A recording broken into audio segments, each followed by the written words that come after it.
On January 18, 2025, a couple, Thomas and Kerstin, set out to climb Grossglockner, the highest mountain in Austria, at 3,798 meters.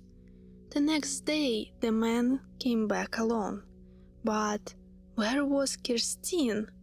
He told rescuers she could no longer move on her own. He said he left her just 30 meters from the summit. In severe weather conditions, a rescue team fought their way up the mountain to reach her. They found her. She had frozen to death. At first, it looked like a tragic accident. In the mountains, unfortunately, this happens more often than people think. But Thomas's behavior raised questions. For some reasons, he didn't want to explain what had happened. Prosecutors seized their phones and watches. They interviewed witnesses. And what they uncovered made people start to wonder, what if this wasn't an accident at all?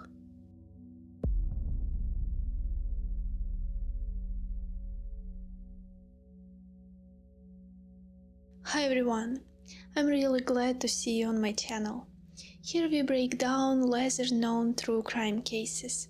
If you end up liking this story, don't forget to subscribe and leave a like. It really supports me. And now, let's get started. Today we're talking about a case that could fall into a category known as an Alpine breakup. Some of you probably heard of this. It recently went viral on TikTok. But what does this actually mean? In criminal psychology, there is a term called Alpine mord, German for Alpine murder. It's a known concept among investigators. The idea is simple, a killing disguised as an accident. For example, pushing someone off a summit, off a cliff, or leaving them behind to freeze.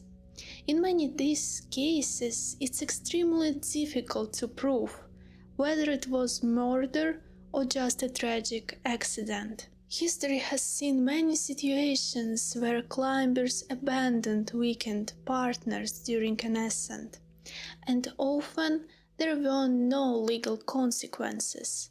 But this case is different. This one went to court and sparked massive public debate. So let's break down what really happened on Grossglockner.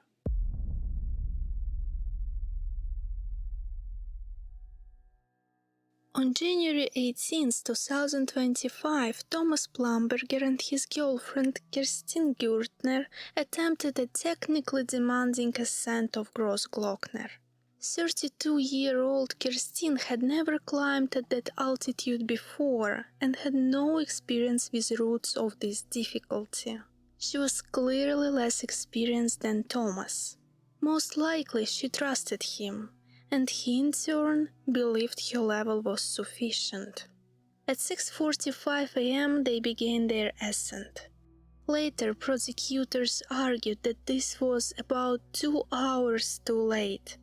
Typically, climbers start much earlier, around 4 or 5 a.m. to avoid darkness and worsening weather. They chose the southwest ridge known as the Studelgrad. This is a very challenging route. It's usually attempted only by experienced climbers or by clients accompanied by a professional guide. It requires strong technical ability and proper equipment. The route is about 6 kilometers long and includes roughly 1 kilometer of exposed rock climbing with a particularly difficult final section. It's most commonly climbed in summer. In winter, it rarely attempted due to the extreme conditions. In general, there are 2 main routes on Grossglockner, the Studelgrad and the less difficult normal route, via Erzherzog Johann Hütte. The normal route still requires solid experience, but it's suitable for intermediate climbers. It's not as dangerous as the Studelgrad, where a single mistake can be fatal.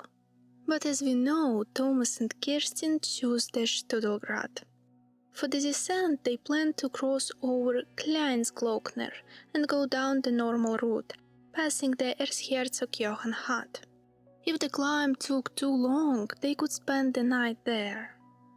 Around 1:30 p.m., the couple reached a location known as the breakfast spot at about 3,550 meters. This is a common rest point along the ridge. From there, only about 300 meters remain to the summit. It sounds close, but it isn't. From this point on, the route becomes the most technically demanding. This is also the standard turnaround point.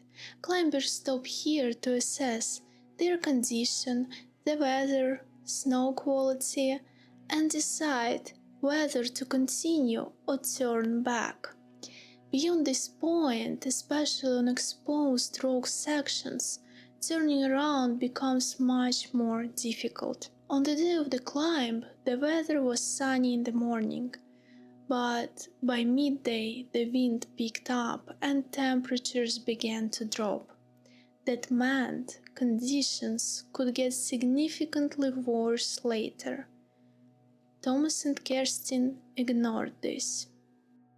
As I mentioned, they were there at 1:30 p.m. By then it was already clear they were far behind schedule and wouldn't finish before dark. But they felt fine and decided to continue. The climb dragged on. Normally it takes about 7 hours, but by 10:50 p.m. they still hadn't reached the summit. Night had already fallen and the hardest section was still ahead. Most likely they decided it would be safer to cross over and descend on the other side, possibly staying at the hut, rather than climbing back down a snowy, dangerous ridge in the dark. Rescuers observed small points of light, their headlamps, moving along the mountain. They even took photos which later went viral. At that moment nothing seemed out of the ordinary, but later that evening the weather deteriorated rapidly. Wind speeds reached up to 72 km per hour and the wind chill dropped at around -20 degrees. Rescue teams below noticed the worsening conditions and dispatched a helicopter to assist the pair. But when the helicopter flew over them and illuminated them with its searchlights, the couple showed no signs of distress. Thomas waved it off. They simply continued climbing. According to his lawyer, at that moment there was no emergency. Both of them felt fine, the summit was close, and there was no reason to turn back. That was the last chance for a helicopter to fly that day.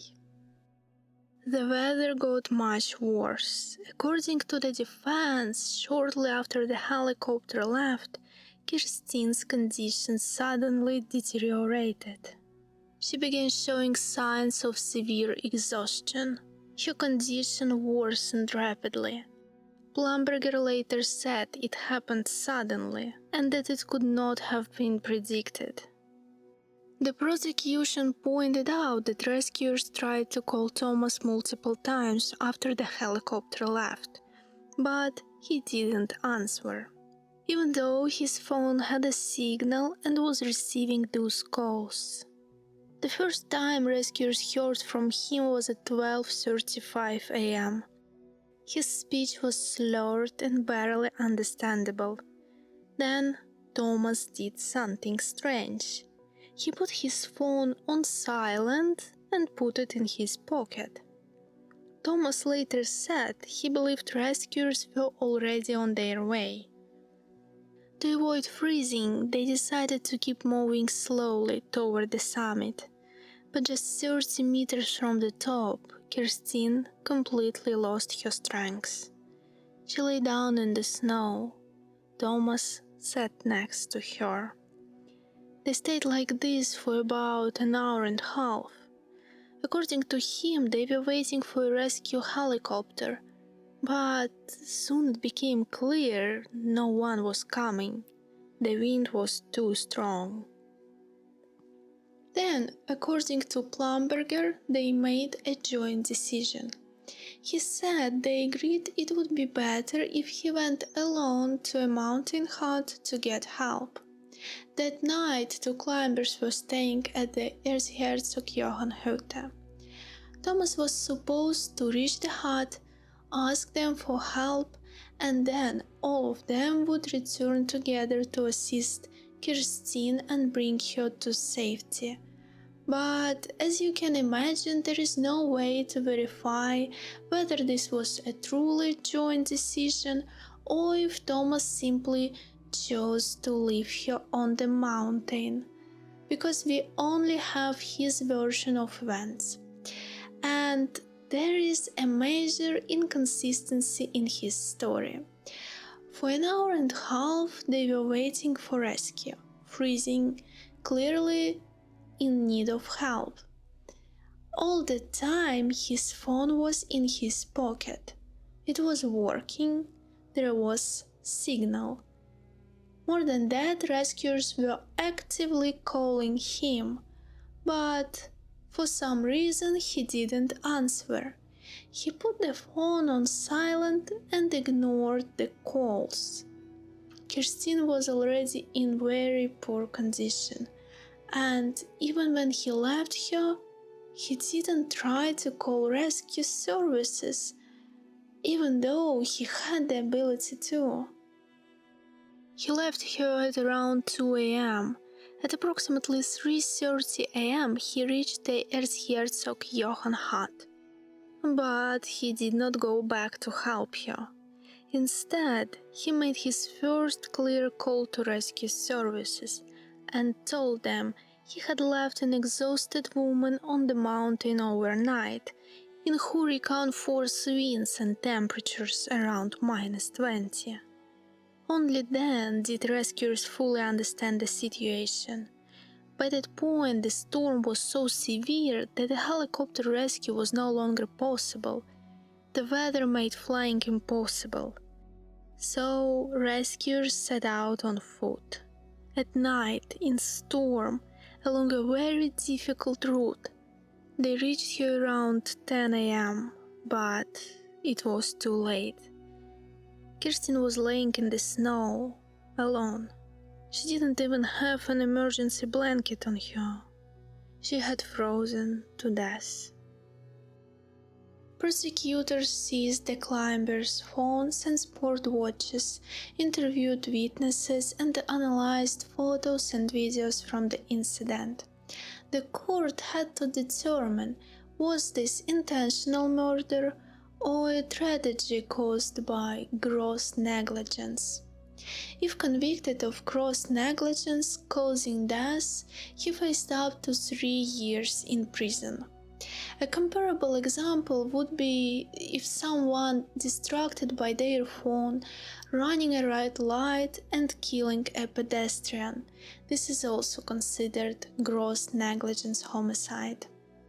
The prosecution argued that Thomas made a series of serious mistakes during the climb, mistakes that ultimately led to her death. First, they argued he chose Kirstine as his partner. She was not sufficiently prepared.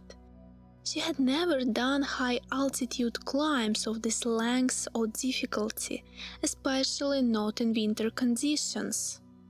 The prosecution also claimed that Thomas was effectively leading the climb.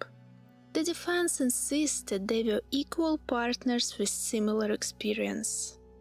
The prosecution further argued that they started at least 2 hours too late, they chose a more difficult route instead of a safer one, they lacked proper emergency equipment, and they failed to turn back when the weather worsened. They also pointed out that Plumberger never called rescue services despite having the ability to do so. He didn't signal for help when helicopter flew over them. And one of the strangest details, he put his phone on silent and ignored incoming calls from rescuers. But there is an even more disturbing detail.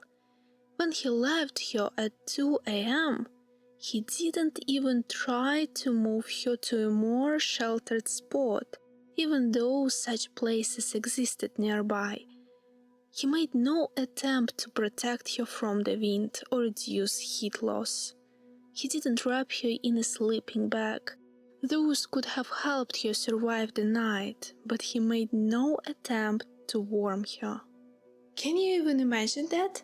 Your partner is laying in the snow, freezing to death, and you don't even cover them with a blanket that is sitting in your backpack. You don't try to warm them. You don't try to protect them from the wind. It's hard to understand. Personally, I can't make sense of that at all. Think about it for a moment. What would you do in this situation? Write it in the comments. Most people, I think, would do everything possible to help their partner. So, why didn't Thomas? That's the real question. No blanket, no answering rescue calls, no calls for help. You can draw your own conclusion about his character. But there is more. During trial, it was revealed that something similar may have happened before. His ex-girlfriend testified in court. She said they had gone on climbs together, including on Grossglockner. And during one night hike, Thomas suddenly walked ahead and disappeared from sight. She was left completely alone. She was scared and disorientated in total darkness. She said she was crying and calling out for him. It was a moment of fear and helplessness she never forgot. On February 20th, 2026, the trial took place. Thomas Plumberger was convicted of gross negligence causing death and sentenced to 5 months in prison, suspended. The court ruled that he did not intend to cause her death, but he made a series of serious mistakes that ultimately led to the tragedy. Many people online felt the punishment was too lenient, and the case sparked a lot of debate. Thomas himself said he was very sorry for what happened. Kirstein's mother, however, said she does not blame Plumberger and believes it was an accident. Let's go back for a moment to the helicopter. At 10:50 p.m., it flew over the couple. And here is a theory that has been widely discussed online. In Austria, helicopter rescue services are not covered by standard state insurance. They can cost thousands of dollars. Some people believe that Thomas didn't want to pay for a costly rescue operation. That could explain why he didn't signal the helicopter and why he ignored calls from rescuers. And Kirstein likely trusted him completely. In general, Thomas shared very little about what actually happened during the climb. Investigators had to reconstruct much of the timeline themselves, because he provided very limited statements, just a few sentences. When asked why he put his phone on silent, his response was, "I don't know why I did that." Okay, maybe he chose not to ask the helicopter for help, but he could have covered Kirstein with blankets and sleeping bags. That would have taken just a couple of minutes. Remember, he stayed with her for about an hour and a half. So, what does that mean? He sat next to her and watched her slowly freeze? He could have moved her behind a rock, shielded her from the wind, Without the wind, the temperature was around -10, so there is a real chance she could have survived the night and waited for rescue if he had done that. Instead, he left her laying in the snow and went down to shelter. And he didn't call rescuers when he left. What do you think about this case? Write your thoughts in the comments. Let's discuss it together. Thank you for watching this video. Take care of yourselves and your loved ones. And for me, it's time to start working on the next story. So, see you in a week. Bye.